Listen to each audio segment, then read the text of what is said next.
Hi and welcome to Misconceptions, a program that is committed to rightly dividing the word of truth. I'm your host, Rommel Gussain, and today we have with us Bruce Buckley, who'll be discussing with us common misconceptions about Christianity.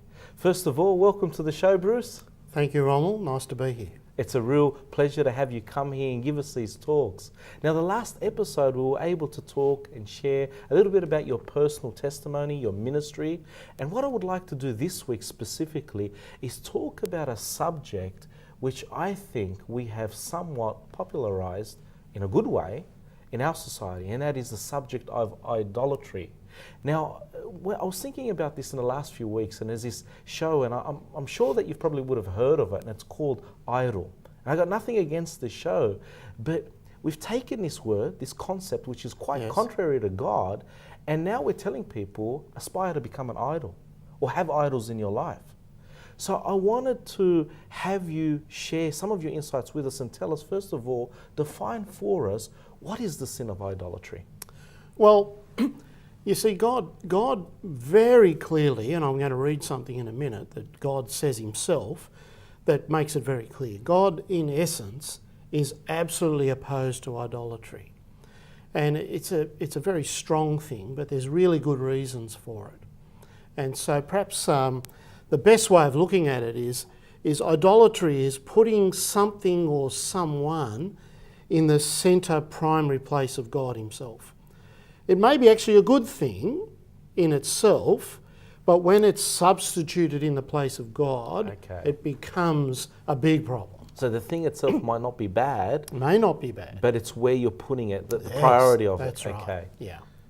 So anything that we perhaps place a higher priority on, something we value, something that we think we might want to spend, really it's where my heart is. So usually what I love, what I put my heart into, becomes really important. And so what becomes most important tends to push God a little to the side. Now for some people it push God way out of the way. And for some people it's like, oh no, God's important. But then there's this comparison or this problem that comes where God is either on a par, and he can never be, or he's just a little less than he should be. And while that may not seem so bad initially, it's deceptive because it'll increasingly become a bigger problem and a greater divide. Yes, and so where does the scriptures talk to us about this sin, or the sin of idolatry? Well, it's right through the Bible, but I want to pick an area that some people will be a little familiar with, in that they've probably at least heard of the Ten Commandments.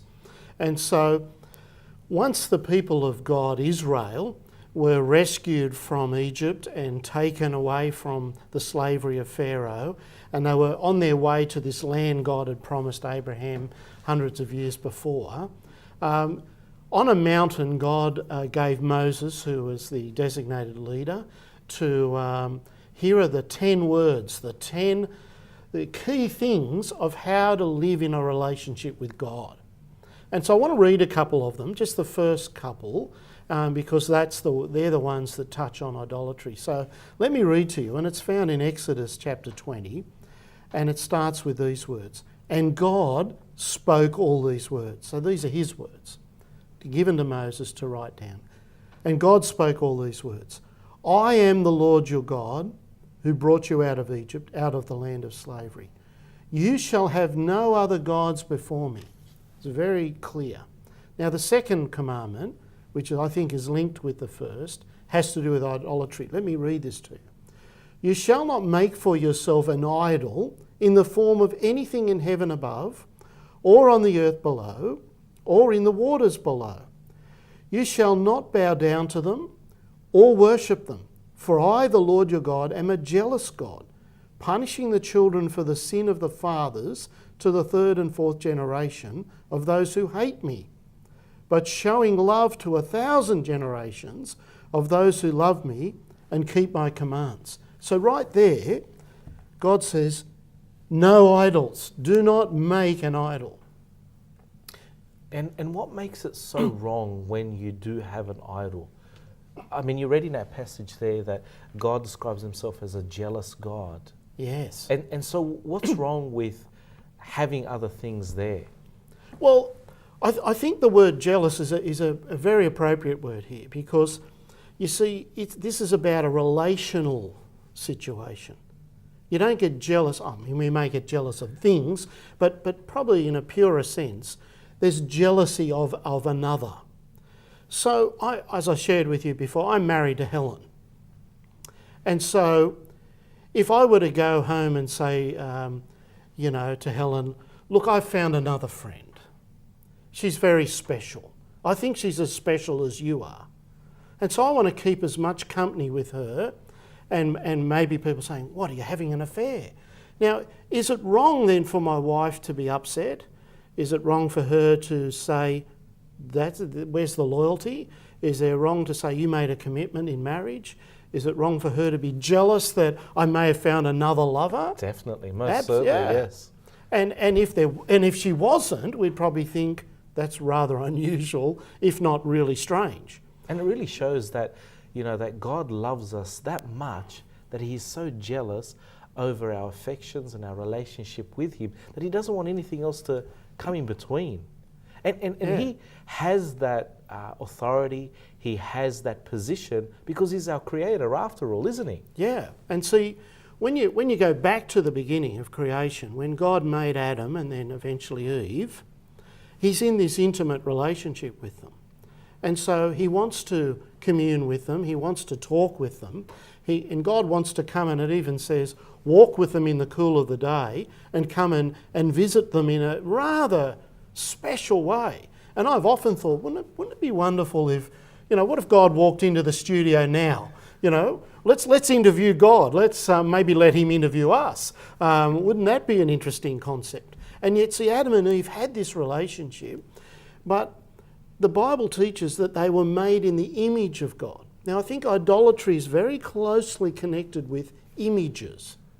You see, this whole word, and we're a society now where we're very image orientated. So whether it's the TV or shows called Idol or equivalent, we love to have an image. We're very good. And obviously images and pictures, we're wired for it. God designed us to appreciate that and to have made us creative to even design it and reflect that. And art and creation, it's beautiful. We admire it. We love it. We appreciate it. So again, there's nothing wrong with it. But when sin comes and I turn from God, I disobey God, there's a twist here, you see. The image of God that was to be reflected in Adam and Eve, and so people could see, as it were, like a little glimmer, a reflection of God is in them, in His creation. It's now distorted, it's diminished, it's damaged in some way. Now, they're still made in the image of God. Everybody, you and I, we were made in the image of God. The Bible's very clear about that. But sin has fouled it up, it's damaged it, it's distorted it, and so sometimes it's not very clear. And in some people, it's so damaged that you would wonder whether there was evidence of God having His fingerprints on that person at all. But the image is an important thing. And so God's saying, you can't see me. I'm a spirit. I'm invisible. So to take something as great as God and think, I'm pretty clever. I will make something that'll remind me of God. I'll make a little image or a carving or something that will reflect God. That will help me. And God says, don't do it. And don't do it because there's a really good reason that you'll end up in trouble with me. Yes. And so what you're saying is that perhaps that was something that was practiced in biblical times, and it still is practiced today in some parts. But what we do find, especially in Western or developed countries, is that the God is not so much some rock which has been carved out or some image that is before us, but we turn ourselves into a type of idol, into a type of image, so that we become, in a sense, demigods, and we try and replace God by the way we look and think and our attitude about ourselves. Is that what you're saying? Well, yeah, I think, see, the great deception that Adam and Eve, and especially in the early stage of the conversation, Satan, who's the enemy of God, it's almost like he can't bear to see the image of God in somebody. It enrages him because it's representing and reflecting God. So if he can damage it, if he can disrupt it and take that away, he will. So his deception with Adam and Eve is, if you eat from the fruit that God said don't eat from, or you will surely die, so there's a warning there, he very subtly twists the thoughts around to doubt the goodness of God. And in doubting it, part of his temptation was, if you eat from this fruit, you will know like God. You will become like God.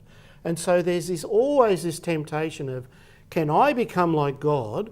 Or, and I think this is part of idolatry, can I turn this into my God? So then I can bring this God down to my level, to my understanding, and in many ways to my control, which diminishes God so much. It's a massive insult. And what are some of the practical ways in which people do that today, especially in, let's say, in Australia or in Sydney? Would it be things such as their music, or things such as their sports, or their hobbies? Can we idolize such things? And they become so important to us, and we become so obsessed in them. Not that they're wrong in themselves, but we become so fanatical about these things that they replace the position of God in our lives? Well, absolutely, because as we were saying earlier, the simple definition is anything or anyone who is in a sense a substitute of or a replacement for God. So I may carve a little idol and we might think, oh, that's old, we don't do that in Australia. Well, actually we do. There are religions who use a lot of idols and statues symbols and yes. things, and I've travelled to other countries at times, and I've recently been to some Southeast Asian countries, and there's temples and idols and figures everywhere. And people literally worshipping them and making little offers of sacrifice and prayers and hoping that by praying to this idol, it represents a God they believe in, and they're hoping that that connection will do them some good.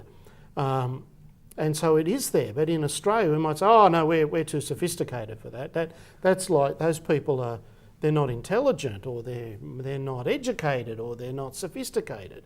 And it's not true. They are. Where I think we can be very easily deceived into worshipping anything. And so those things you list, and anything can become something that my heart desires, see, more than. And that's why I use the illustration of say, I'm married and my goal is, Helen is my wife, she's the one I love, she's the one I'm committed to. So as soon as something or someone else becomes more important than her in my marriage, so you can immediately say, oh, it's out of balance, or it's insulting, or it's offensive, or something that is unhealthy to my marriage. It's going to distance my relationship. It may break my relationship down if it's a serious enough interference. But see, it's the same. I think it's a great picture because God uses that picture. In fact, he often says to his people when they turned away to idolatry, he called it adultery. He said it's like, well, I've got this faithful relationship with you, just like a husband and a wife in a married commitment. But now you've gone after, and he says sometimes you've prostituted yourself. You've committed adultery. In other words, you've had this loving, sexual almost, except that it's not physical. In many cases it wasn't, but sometimes it was. It was, we want to love something else with our hearts. We're devoted to this. And so God says, this will always break down our relationship.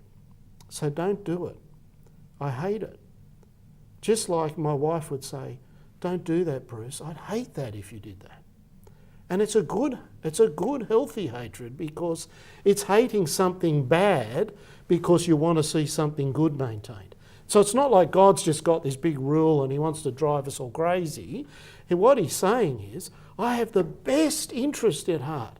So why I'm hating and I'm jealous about this is because I have something so good for you that if you commit to it, if you embrace it, if you push those idols back into their right place, and in some cases get rid of them, that's a good thing.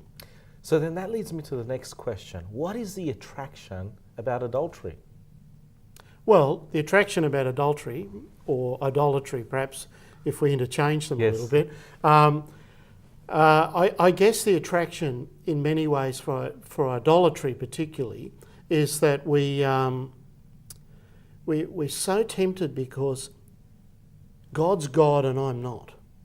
And there's a part of us that really does often want to have some connection with God. But I think our sinful nature, what really panders to us is, I think, a couple of things. Can I make God in my image? See, I've reversed it. Okay. Before, God made us in his image to reflect him, to walk with him, to relate with him, but to honour him, right? To realise God's God and I'm not, but God comes to me and I obey him, I listen to him, I trust him because he has good for me. Now with sin, we've reversed it. It's like, how can I get God on my terms? How can I come? So even with worshipping a stone idol, there's a pattern, there's a routine. If I do A and B and C, then I'm hoping that I will get blessing or good luck or better health or whatever it is I'm asking for. So I'm working on a little system. I've worked it out. I can manage that. And I think part of it's management. I want to keep things in control. But when I come into the presence of Almighty God, I'm out of control. He's in control. He's created everything, and I'm just very small. I don't mean insignificant or not relevant to God. He loves us more than we know. But in proportion, God is enormous, and he's invisible. How do I contain him? How do I describe him? How do I draw a picture of him and say, there he is? And I can't. But if I can somehow manage or control him. And I think that's partly a big attraction. I think perhaps the second one is that it also means that I can sort of have a bit of God and still be in control of what I want to do. So I don't know if you're familiar with that old story of Aladdin who went out and found the lamp with the genie in it. Yes, right? yes. Wonderful animation. Yeah, yes. yeah. So, he finds the lamp, he cleans it up, he polishes it, and out pops the genie. Now symbolically here, the genie is, in a sense, got all the power. But Aladdin controls the lamp, so he, in essence, is the master of the genie. And I think a lot of people love that particular story, and in many ways with idolatry, want that to be true with God. I'm actually the one who's the master in control of the lamp, but I just don't have the power. I don't have all these great abilities to go, yes, this will happen, or something. And so when he says, your wish is my command, in other words, we subtly, and I've seen this even with Christians who've turned their prayers into, I'm asking God, in a sense demanding of God, that he fulfills my wishes. So rather than, when Jesus taught us to pray, that your will in heaven be done on earth, we've swapped it around. So my will, God, I want you to do now for me. And it's actually, when you look at it in that simplistic way, it's actually a huge insult to God. I'm the boss of God. But there's something quite, maybe not that arrogant that I'd want to run around and say, hey, that's what I want to do. But actually deep down, quietly, subtly, maybe we're a little more sophisticated. Maybe we're a little bit more diplomatic in our wording, but we actually are wanting to control God. And I think at the essence, these first two commands that God is saying is, be very careful, because how you worship me and how you're not to worship me is what he starts with. How do you come to me? And God makes it clear. No other gods, and don't start making little images of me, because it diminishes me and ultimately it insults me and ultimately it takes you away from me back into sin, and God hates sin. And I think that's so important. I mean, you pointed that out and you're emphasizing that. Often when I do speak to work colleagues or I speak to people who don't believe in God, and you say something to them like this, well, what do you think about God? Who do you think God is? And the first words they'll say is, I think God is like blah, blah, blah, blah. Yeah. And so rather than saying, well, my understanding of Scripture or God's Word, that God is invisible, God is a consuming fire, God is holy, God is love, and so on and so on and so on, they say, well, I think God is like this. And then they'll say, I think God will do this with this person, and God will do this with that decision. And so, like you said, we're turning God into what we want Him to be, and we're making decisions on His behalf, even though He's given us His Word and He's telling us what is right and what is wrong. Now, I think if I can add to some of the things that we were talking about in terms of what is attractive about idolatry, and I think other things is that these idols, especially in developed countries, tend to promise us things, certain things. Sure. Amusement, pleasure, joy, whatever the case might be. And so these things in themselves, they're not bad, but we seek the pleasure of that thing, it could be a hobby or a sport, greater than the relationship of our Creator and Maker. And when you look at it that way, it really shows how wrong it is and how we've got the priority all wrong. Do you find that to be the case also? Yeah, look, I think that there's a great cost to idolatry. I think that there's a sense where, as we touched on, it in a sense alienates us from God. See, just like Adam and Eve, there's a breakdown in relationship. God comes and they run and hide. And I think there's this picture of somehow the greatest cost, the greatest problem is that we've broken away from God and become independent of God. So I'm my own little God, like you were saying before. I'm the demigod.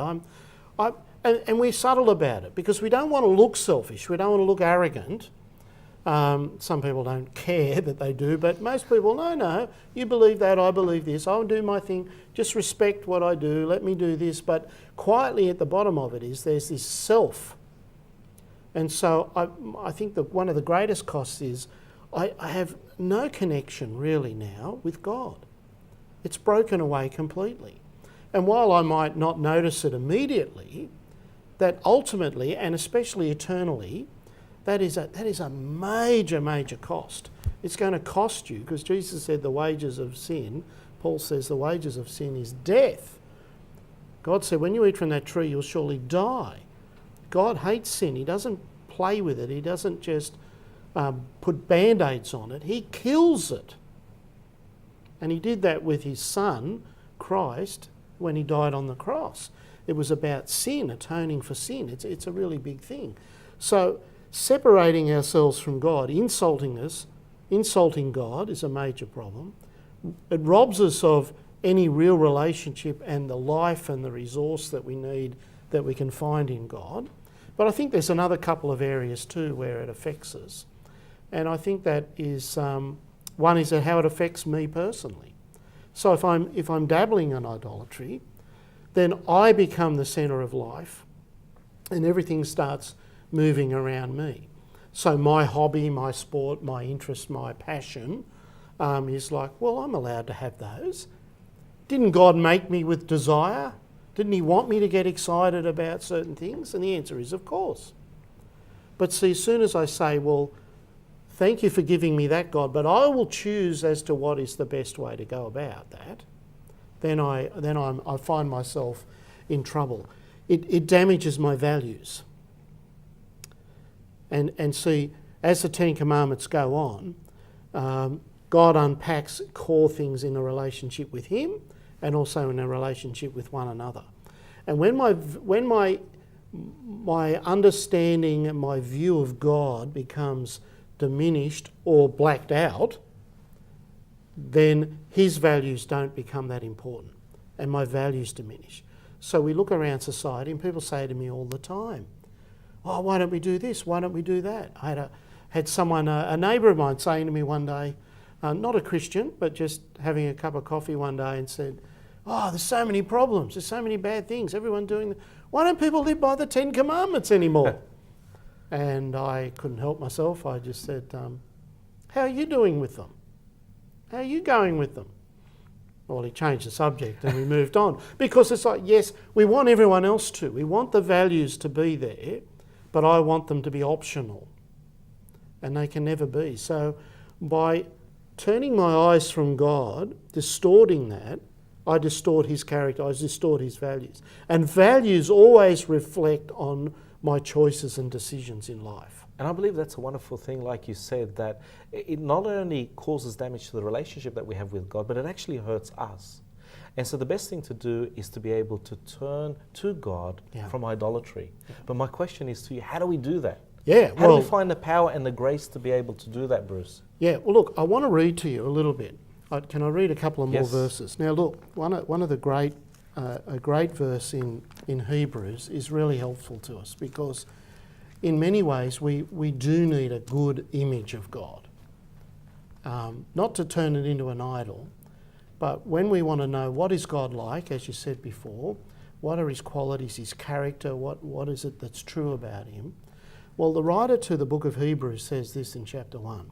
He says, in the past God spoke to our forefathers through the prophets at many times and in various ways. So in older days, there were people that God used as representatives, spokespeople. God would speak to them. They need to listen carefully and speak carefully. This is true about God. He said God used different people.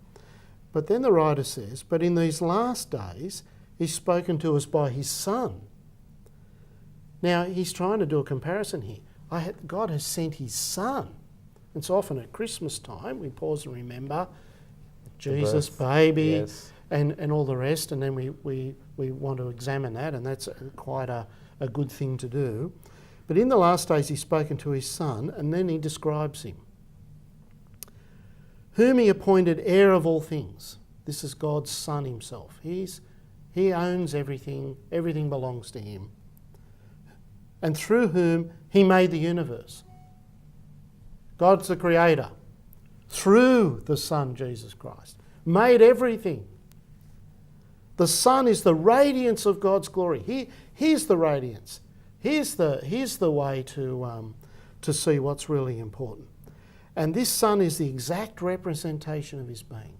If we want to know what God's like, if we really want to have that relationship with God, it's all about Jesus Christ. He has spoken to us. He's the living Word. He's come and lived amongst us. It's recorded in the Bible. It's historical facts. He's the person we look to, not to physically see what God looks like. He's a spirit. But he said later, if you've seen me, you've seen the Father. And so he's saying, trust me. Come to me. He accepted worship. He accepts service. He says, give your heart to me.